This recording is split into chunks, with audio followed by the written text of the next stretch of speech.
promised. We are here. We are present. We are accounted for. And it is time. Are you excited? I'm excited. I'm intrigued to find out that we have a whole bunch of time in between being underwater and being caught by a net. Hello, ladies and gentlemen. John O'Keefe, Mr. O, to many of you, welcome to the third day of the Miraculous journey of Edward Tulane by Kate D. Camillo.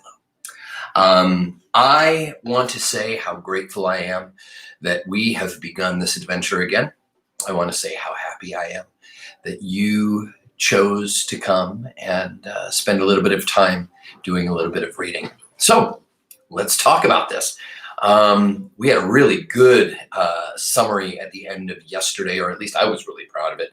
I kept to the characters, I kept to the significant events, I kept brief, I kept to the ideas that will carry us through until the next one. So let's just talk about some of those high points. Spoiled China rabbit, loving young girl who owns the rabbit, a grandmother who tells a strange story, a boat trip to London, boys playing keep away, a gold watch dropping, a naked rabbit falling over the edge, spending like 290 some odd days underwater, thinking and doing a little bit of feeling, and then a terrible storm, and then an incredible fortune where a net catches our main character, our significant rabbit, and he is brought to the surface by an old fisherman, brought to land, and the last things that we have are these words in chapter 7. In fact, Edward Tulane was so happy to be back among the living that he did not even take umbrage at being referred to as it. Now, we do have to recognize, sometimes we want to pay very close attention to gender, right? Up until this point, we have been spoken to as Edward was a he.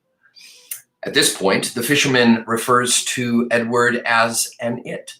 And some very interesting adventures are ahead of us in this next piece. So, ladies and gentlemen, as we begin chapter 8, I will grace you with the beautiful picture of Edward and a fisherman so that you can have a little bit of a picture of what at least the author and illustrator believed the fisherman to look like. Oh, and a naked rabbit.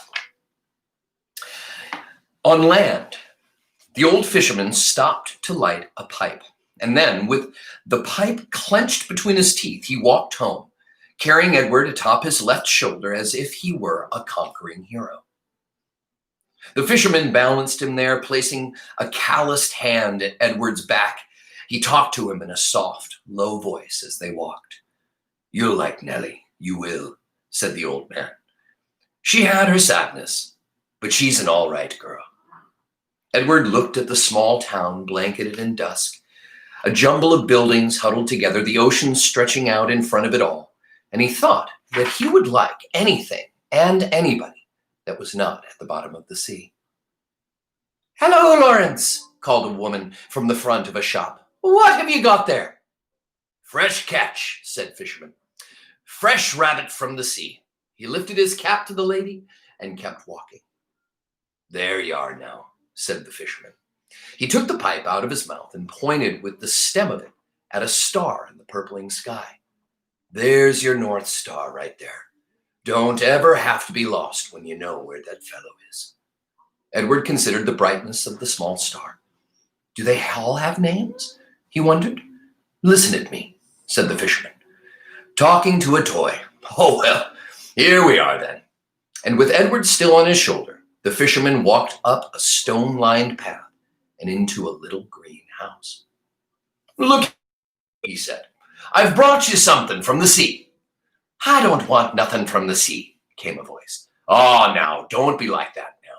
Come and see, then." An old woman stepped out of the kitchen, wiping her hands on an apron. When she saw Edward, she dropped the apron and clapped her hands together and said, "Oh, Lawrence, you brung me a rabbit. Direct from the sea, said Lawrence. He took Edward off his shoulders and stood him up on the floor and held on to his hands and made him take a deep bow in the direction of Nellie. Oh, said Nellie, here. She clapped her hands together again, and Lawrence passed Edward to her. Nellie held the rabbit out in front of her and looked him over from tip to toe. She smiled. Have you ever in your life seen anything so fine? She said. Edward felt immediately that Nellie was a very discerning woman. She's beautiful, breathed Nellie. For a moment, Edward was confused. Was there some other object of beauty in the room? What will I call her? Susanna, said Lawrence. Just right, said Nellie. Susanna. She took a deep look into Edward's eyes. First off, Susanna, we'll need some clothes, won't she? Here is Nellie. Here is Lawrence. Here is Susanna. Did you catch that? Nellie called Edward a she. Nellie believes that Edward is a Susanna. And she's going to be making some wonderful, wonderful clothing for her. So, ladies and gentlemen, we are in chapter 9. And one must enjoy this beautiful picture of Edward. I love this picture of Edward. It's all right to be in a dress sometimes. All right, chapter 9. And so Edward Tulane became Susanna. Nellie sewed several outfits for him. A pink dress with ruffles for special occasions, a simple shift fashioned out of a flower-covered cloth for everyday use, and a long white gown made of cotton for Edward to sleep in. In addition, she remade his ears, stripping them of the few pieces of fur that remained, and designed him a new pair of ears. Oh, she told him when she was done, you look lovely, Susanna. He was horrified at first. He was, after all, a boy rabbit. He did not want to be dressed as a girl. And the outfits, even the special occasion dress, were so simple, so plain. They lacked the elegance and artistry of his real clothes. But then Edward remembered lying on the ocean floor, the muck in his face, the stars so far away, and he said to himself, what difference does it make, really? Wearing a dress won't hurt me. Besides, life in the little green house with the fisherman and his wife was sweet. Nellie loved to bake, and so she spent her day in the kitchen. She put Edward on the counter and leaned him up against the flour canister and arranged his dress around his knees. She bent his ears so that he could hear well. And then she set to work, kneading dough for bread and rolling out dough for cookies and pies. The kitchen soon filled with the smell of baking bread and with the sweet smells of cinnamon and sugar and cloves. Can you almost smell it? Kate DiCamillo does such a nice job, especially with baked goods. The windows steamed up in the house, and while Nellie worked, she talked. She told Edward about her children. Her daughter, Loli, who was a secretary, and her boys, Ralph, who was in the army, and Raymond, who had died of pneumonia when he was only 5 years old. Oh, he drowned inside of himself, said Nellie. It's a horrible, terrible thing, the worst thing, to watch somebody you love die right in front of you and not be able to do nothing about it. I dream about him most nights. Nellie wiped at her tears with the back of her hands. She smiled at Edward. I suppose you think I'm daft, talking to a toy. It seems to me that you are listening, Susanna. And Edward was surprised to discover that he was listening. Before, when Abilene talked to him, everything had seemed so boring, so pointless. But now, the stories Nellie told struck him as the most important thing in the world, and he listened as if his life depended on what she said. It made him wonder if some of the muck from the ocean floor had gotten inside his china head and damaged him somehow. In the evening, Lawrence came home from the sea, and there was dinner, and Edward sat at the table with the fisherman and his wife. Connection. He gets to sit at the table again. He sat in an old wooden high chair. And while at first he was mortified, a high chair, after all, was a chair designed for babies, not for elegant rabbits. He soon became used to it. He actually liked being up high, looking out over the table instead of staring at the white tablecloth that he had in the Tulane household. He liked feeling like he was a part of things. Every night after dinner, Lawrence said that he thought he would go out and get some fresh air and that maybe Susanna would like to come with him. He placed Edward on his shoulders, as he had that first night when he walked him through the town, bringing him home to Nellie. They went outside, and Lawrence lit his pipe and held Edward there on his shoulder. And if the night was clear, Lawrence said the names of the constellations one at a time. Andromeda, Pegasus, pointing at them with the stem of his pipe. Edward loved looking up at the stars, and he loved the sound of the constellation names. They were sweet in his ears. Sometimes, though, staring up at the night sky, Edward remembered Pellegrina, saw again her dark and glowing eyes, and a chill would go through him. Warthogs, he would think. Witches. But Nellie, before she put him to bed each night, sang Edward a lullaby, a song about a mockingbird that did not sing and a diamond ring that would not shine. And the sound of Nellie's voice soothed the rabbit, and he forgot all about Pellegrina. Life, for a very long time, was sweet. And then, ooh, did you hear that? That "and then" twists it, doesn't it? Let me reread that. Life for a very long time was sweet. And then Lawrence and Nellie's daughter came for a visit.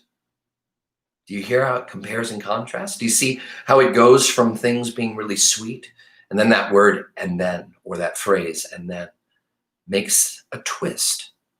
Now, what do we know about Loli? We know that Loli is a daughter. We know that Loli is a secretary. Nellie told Edward that while they were baking one day.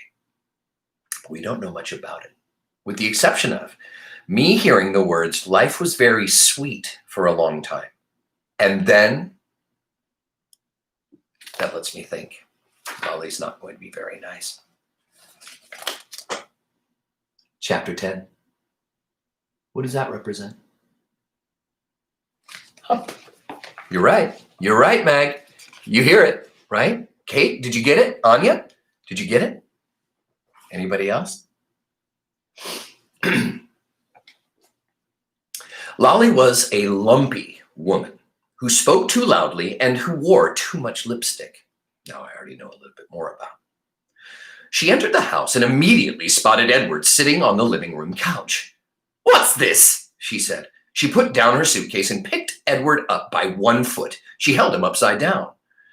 "That's Susanna," said Nellie. "Susanna?" shouted Loli. She gave Edward a shake. His dress was up over his head, and he could see nothing. Already he had formed a very deep and abiding hatred for this woman, Loli. "Your father found her," said Nellie. "She came up in a net, and she didn't have no clothes on her, so I made her some dresses." "Have you gone skivvy?" shouted Loli. "Rabbits don't need clothes." "Well," said Nellie, shook. "Rabbits, this one seems to need some." Loli tossed Edward back on the couch, arms over his heads and his dress still over his face, and he stayed that way all the way through dinner. "Why have you got out that old shouted Loli. "Oh, don't pay it no mind," said Nellie. "Your father was just gluing on a missing piece. Wasn't you, Lawrence?" "Right," said Lawrence, without looking up from his plate. Of course, after dinner, Edward did not go outside and stand beneath the stars. And Nellie, for the first time since Edward had been with her, did not sing him a lullaby. In fact, Edward was forgotten about until the next morning, when Loli picked him up again, pulled his dress down away from his face, and stared him deep in his blue eyes. "Got the old folks bewitched, don't you?" said Loli. "I heard the talk in town. They've been treating you like a..." Edward stared back at Loli. Her lipstick was a bright and bloody red. He felt a cold breeze blow through. She gave him a shake. "We'll be taking a trip together, you and..."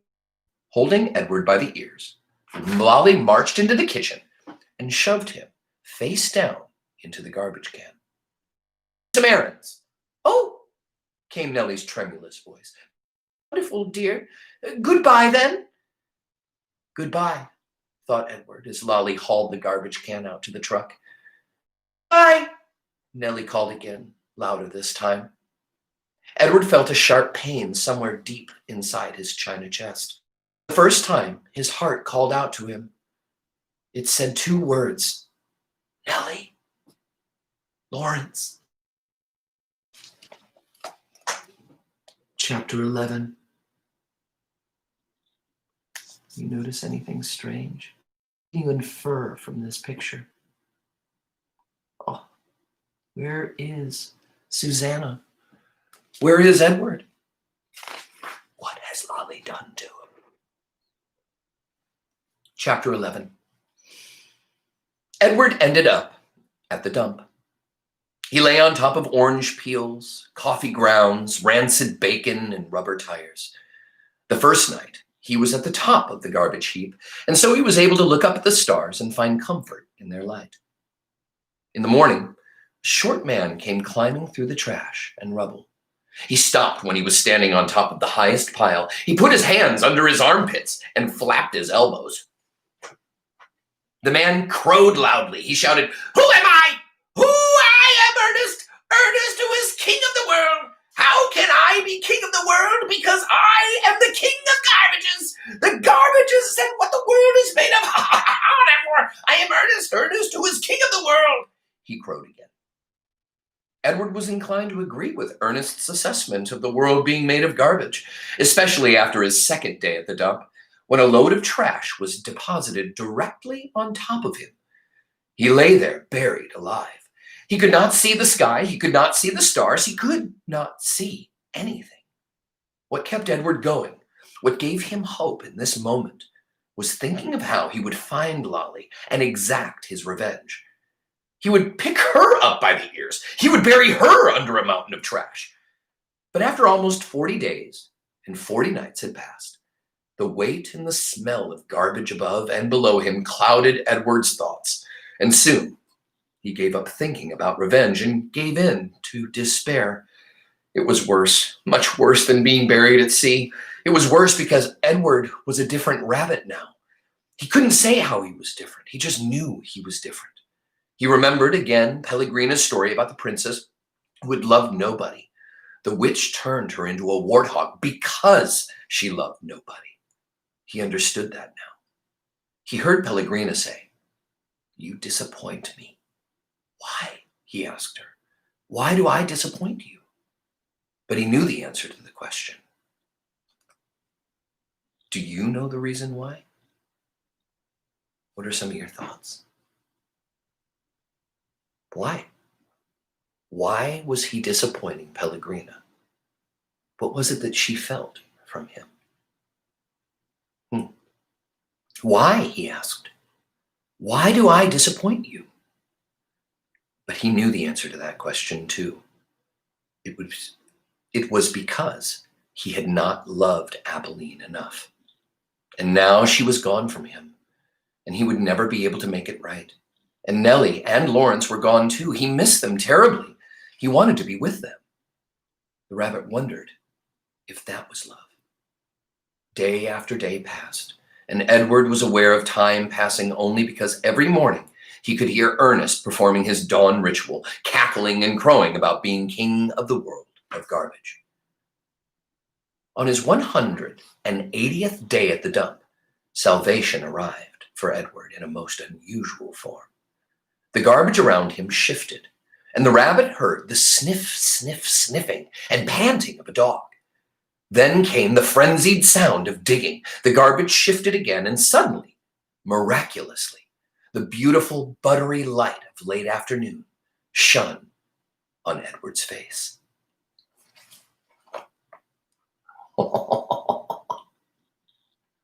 I have to read one more chapter. I'm sorry. Can I? May I? May I? I can't stop right there. I was supposed to stop right there, but I can't. Chapter 12. Chapter 12 must be read right now. Edward did not have much time to savor the light, for the dog above him, dark and shaggy, blocking his view. Edward was pulled out of the garbage by his ears, dropped, and then picked up in the middle and shaken back and forth with a great deal of ferocity. The little dog growled deep in its throat and then dropped Edward again in the eye. Edward stared back.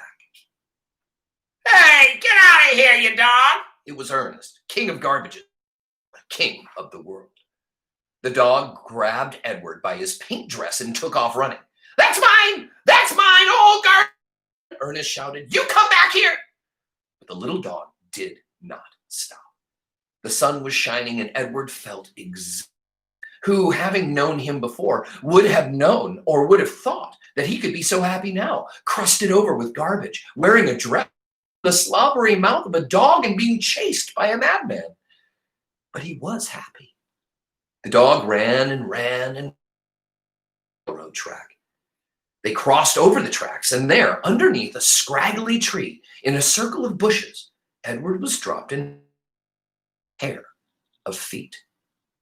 The dog began to bark. Edward looked up and saw that the feet were attached to an enormous, said the man. He bent and picked up Edward. "I is a true delight, one of the pleasures of our existence." Lucy let out a yip. "And what we have here, what you have so graciously delivered to me, a rabbit, but the best chef in the world would be hard-pressed to make him into a pie," Lucy growled. "Is made of china, girl." The man held Edward closer to him. They looked each other in the eye. "You're..." He gave Edward a playful shake. "You're some child's toy, am I right? And you have been separated." Edward felt, again, the sharp pain in his chest. He thought of Abilene. The dust descending and Abilene running toward him. Yes, Abilene had loved him. "That is my guess. Lucy and I are lost too." "Perhaps," said the man. "You lost with us. I have found it much more agreeable to be lost in the company of others. My name is Bull. As you may have surmised, is my dog. Would you care to join us?" Bull waited for a moment, staring at Edward. Firmly around Edward's waist, the man reached one enormous finger up and touched Edward's head. "Yes," said Bull. "Malone has agreed to travel with us. Isn't that swell?" Lucy danced around. And so it was that Edward took to the road with a hobo and his dog. And that is the end of chapter 12. Bull. I kind of like the voice that I chose for him. It's the one that just came out when I was reading. I love that. I love when a voice is forming in your head about what you hope that person might sound like. Do you do that when you read? I do that when I read. I love making up new characters because if they're just black and white words on a page, that's not as interesting, right? So finding a voice for each of those characters, Kate DiCamillo invented them to have voices. She invented, the opportunity for us to meet different characters, meeting different people at different times.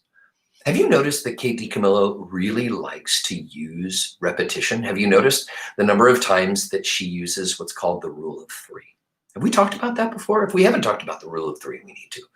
The rule of three is one of these things that in, at least in English culture, or at least in American culture, my fairy tale culture, the one that I was brought up with, things happen in threes, right? Goldilocks and the Three Bears, the Three Little Pigs, the Three Blind Mice. You may notice that lots of things, maybe even some of the television shows that you watch or cartoons or movies or whatever you watch, sometimes things happen three times. Now it's interesting because in different cultures, like Native American culture, many things happen in fours. But I don't also know if you happen to notice, but I try really, really diligently to accentuate when something happens three times, even words. There was the time where he was going down, down, down to the bottom of the ocean. There was a time where he was being lifted up, up, up into the net. There are often times where something shows up. And we in this culture, maybe Mag, in Brazilian culture, you can teach me as well. Is that a typical part of other cultures as well, that they have these repetitions of threes or fours? keep your eyeballs out because that stuff happens. Well, summarizing, we met a fisherman named Lawrence. We met his lovely wife, Nellie, so sweet, so alone in a small green house. Edward, or Susanna, arrives and makes life better for some time until Loli shows up and obviously is somehow jealous of a stuffed China doll and decides to throw Edward away. I was always troubled by that. I was always troubled by what is it with Loli and why does she have this anger or frustration or jealousy or whatever it is that she has. But being thrown in the garbage has given Edward another involuntary journey and an unknowing peace. And have you noticed the time in between meetings? I think the first time was like 290 some days, and this time it was 180 days. There are long stretches of time where nothing really happens. And I'm super grateful that Kate DiCamillo does a little bit of hurrying through that moment so that we don't have to be tripped up on that. But a dog finds Edward, Susanna, and now I believe he has a new name, Malone, kept being referred to as Malone. But now Bull wants to include Malone on this adventure that he and his dog Lucy are on. And that's where we'll pick up next week. So I want to let you know how grateful I am. Thank you so much for being here during the live part. That makes it so much better. I'd love to see some of your verbal to visuals. I would love for you to share those so that others who are less experienced with verbal to visuals can maybe see how your summaries in picture form and word form give a little bit of story time to you. And I know, Mag, you've been starting yours. Thank you for sending me your beautiful title page. Kate and Anya, I hope you are having a wonderful, wonderful time. I'm so glad that you've taken the challenge to read over your holiday break. I'm so glad that you chose this wonderful book. It makes me feel like I'm a part of, so that maybe Bull and Lucy and Malone and all of us can go on this. So we will see you on Monday, 3 o'clock Eastern time. I love you. Have a great week. This beautiful, beautiful time that you have. And until we see each other again, I love you. Now, get out. Go have fun. Go do other stuff. Bye.